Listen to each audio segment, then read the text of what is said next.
10월 2일 화요일 레위기 17장 10절부터 16절까지의 말씀입니다. 인간에게 중요한 세 가지 액체가 있지요. 첫 번째는 땀입니다. 노동의 상징이지요. 창세기 3장 19절에 보면 너가 얼굴에 땀이 흘려야 식물을 먹고, 이 땅 위에 사는 인생은 땀 흘리지 않고 살아가는 인생은 아무도 없습니다. 범죄한 인생은 반드시 땀을 흘려야 하지요. 누가복음 22장 44절에 보면 거룩한 땀을 발견할 수 있습니다. 주님은 이러한 땀에 겟세마네 동산에서 구원 역사를 이루기 위해 기도할 때 흘리신 것입니다. 두 번째는 눈물입니다. 진실의 상징이라고 할 수 있겠습니다. 기쁜 일이나 슬픈 일이든 감동을 하여야 눈물이 나오지요. 그러고 보면 요즘 이 시대는 눈물이 마른 세대가 아닌가, 그런 시대가 아닌가 하는 생각이 듭니다. 참된 눈물은 진실한 자만이 흘릴 수 있습니다. 시편 56편 8절에 보면 하나님은 이러한 눈물을 귀하게 보시는데요. 성도가 삶 속에서 흘린 진실한 눈물을 병에 담아 두십니다. 누가복음 19장 41절에 거룩한 눈물을 발견할 수 있습니다. 주님은 예루살렘 성 멸망을 바라보고 우셨던 것이지요. 여러분은 지금 무엇 때문에 눈물을 흘리고 계십니까? 그것이 거룩한 눈물입니까? 세 번째는 피입니다. 피는 생명의 상징이지요. 피 흘림은 곧 죽음을 의미합니다. 히브리서 9장 22절은 피 흘림이 없이는 죄 사함이 없습니다 라고 기록하고 있지요. 주님은 대속의 제물이 되어 우리를 죄와 사망의 권세에서 구원해 주셨습니다. 성경은 피의 책이다 라고도 말씀드릴 수 있습니다. 구약에서 희생 제물의 피는 그 제물을 드리는 사람의 죄를 대신하는 생명입니다. 하나님은 누구를 막론하고 그 피를 먹지 말라고 명령하셨습니다. 성경 전체에서 약 400회 이상 언급되어 있는 것을 보면 피를 먹는 것은 생명을 죽이는 것을 뜻하는 것이지요. 따라서 이스라엘 백성은 짐승의 피를 무분별하게 대하는 그 당시 이방 사람들의 관습을 따라가서는 안 된다고 분명히 말씀하셨습니다. 당시 피를 먹는 것은 이방 민족들에게는 아주 흔한 관습이었지요. 그만큼 생명을 가벼이 여겼다는 증거입니다. 10절부터 12절까지 말씀을 함께 읽어볼까요? 이스라엘 사람이나 그들 가운데 사는 외국 사람이 피를 먹는다면 내가 피를 먹은 사람에게서 내 얼굴을 돌려 그를 그의 백성들 가운데서 꺼내낼 것이다. 이는 육체의 생명이 피에 있기 때문이다. 내가 너희를 위해 제단에서 속죄를 하는 용도로 주었던 것이 바로 피다. 이는 생명을 속하는 것이 피기 때문이다. 그러므로 내가 이스라엘 백성들에게 이스라엘 사람이나 너희 가운데 사는 어떤 외국 사람도 피를 먹어서는 안 된다라고 말했다. 짐승의 피는 곧 사람의 생명을 대신하여 여호와의 제단 위에 올려졌던 구약시대의 속죄의 유일한 수단이었지요. 그러므로 피는 이러한 신성한 목적 외에 달리 사용되어서는 결코 안 되었기 때문에 하나님께서는 피의 식용을 엄격히 금하신 것입니다. 그러므로 피를 먹는 자는 생명 자체를 소멸시키는 자로 하나님의 창조 질서와 구속 사상을 정면으로 도전하는 자로 간주되어져 언약 공동체로부터 단절될 수밖에 없었습니다. 피는 생명력의 원동입니다. 생명의 원동력이지요.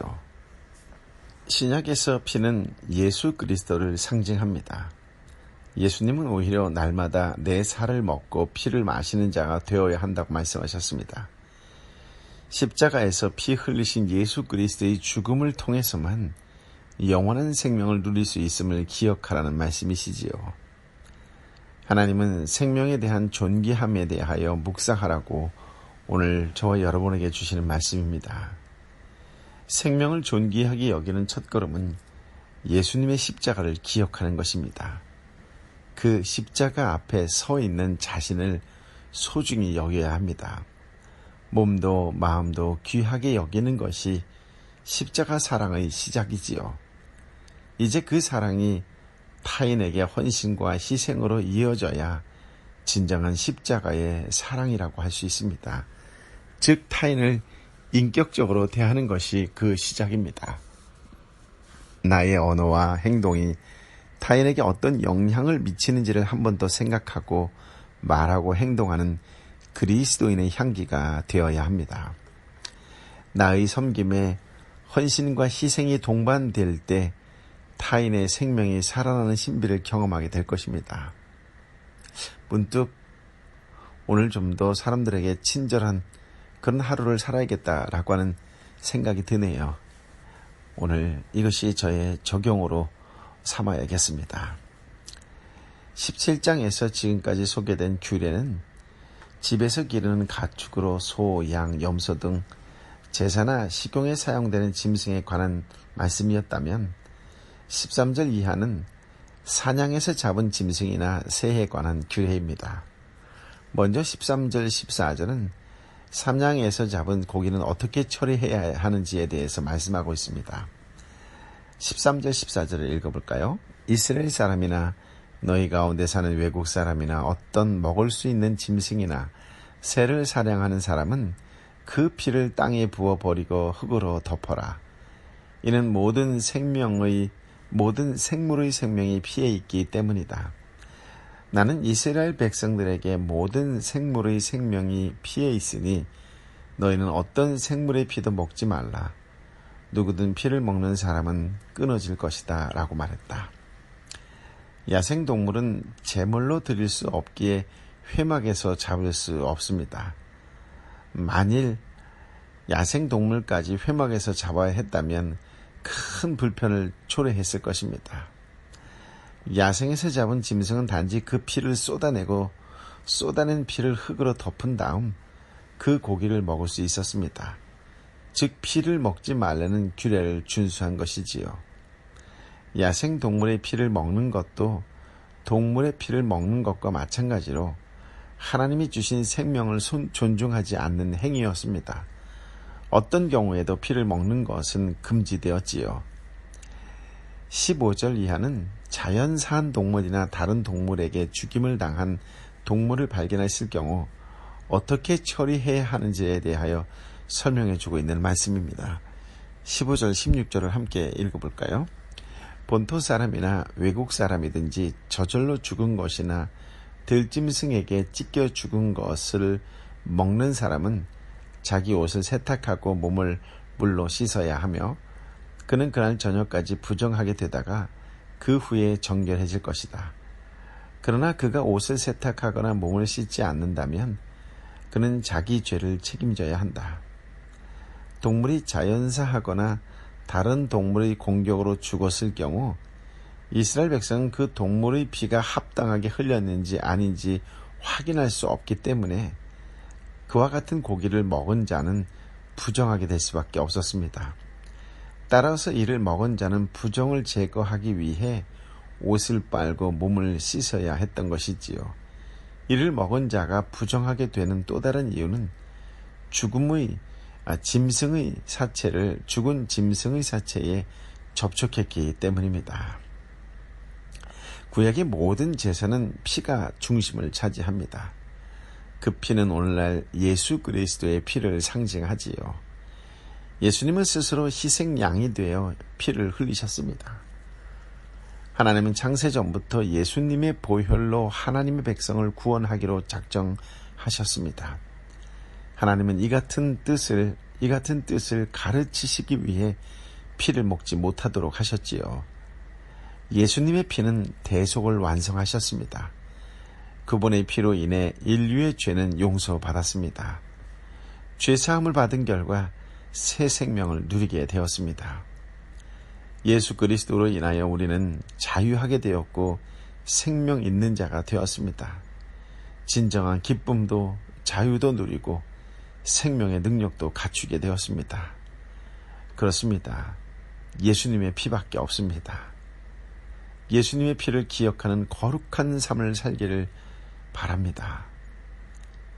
더 이상 이 땅에 억울한 피를 흘리며 그런 피를 흘리는 일이 없도록 새 생명을 입은 성도 한 사람 한 사람이 구원의 통로, 은혜의 통로, 축복의 통로로 살아가야만 할 것입니다. 오늘 그 어느 때보다도 예수님의 성품이 저와 여러분 한 사람 한 사람의 인격이 되는 그런 그리스도인으로 살아가시기를 예수님 이름으로 축복합니다. 여러분이 가는 곳곳마다 하나님의 사람을 만난 그 기쁨을 믿지 않는 자들이 누리게 되는 축복의 날이 될 것입니다. 오늘 그렇게 아름다운 하나님의 사람으로 살아가시기를 예수님의 이름으로 축복합니다. 그렇습니다, 주님. 예수님의 피밖에 없습니다. 나의 길과 나의 소망도 예수님의 피밖에 없습니다. 예수님을 모르고 살았던 그 어리석고 무지몽매하며 교만했던 저를 주님께서 긍휼히 여겨주시어 보혈로 덧입혀주시고 새 생명으로 이끌어주신 그 은혜를 기억합니다. 주님, 그 은혜를 기억하는 자답게 이 땅에 아파하고 힘들고 지쳐있는 사람들, 억울한 피를 흘리는 사람들 더 이상 나오지 않도록 새 생명을 입은 제 자신이 축복의 통로, 구원의 통로, 은혜의 통로로 쓰임받게 하여 주옵소서. 어지럽고 소란하고 패역한 세대라고 말씀하시는 이 세상 속에 분명 저를 살려주신 이유가 있는 줄 믿습니다. 그 복마전 같은 한복판에서 오직 예수의 사람으로, 예수의 피를 기억하는 사람으로 오히려 그들을 섬기는 데에 기꺼이 이 한 몸을 바칠 수 있는 믿음의 사람으로 살아갈 수 있도록 다시 한번 말씀으로 붙잡아 주시옵시고 성령의 능력으로 붙잡아 주옵소서. 바라고 원하옵기는 예수님의 성품이 나의 인격이 되는 오늘 그런 예수 그리스도의 향기로 살아가는 날이 되게 하여 주옵소서. 누군가 살아나는 역사가 누군가에게 생기와 생명을 불어넣어주는 성령의 사람으로 살아가는 날이 되게 하여 주옵소서. 이제는 우리 주님 예수 그리스도의 은혜와 아버지 하나님의 크신 사랑과 성령 하나님의 교통하심이 오늘 이 땅의 사람들 한복판에서 세상 한가운데에서 오직 예수의 피밖에 없습니다.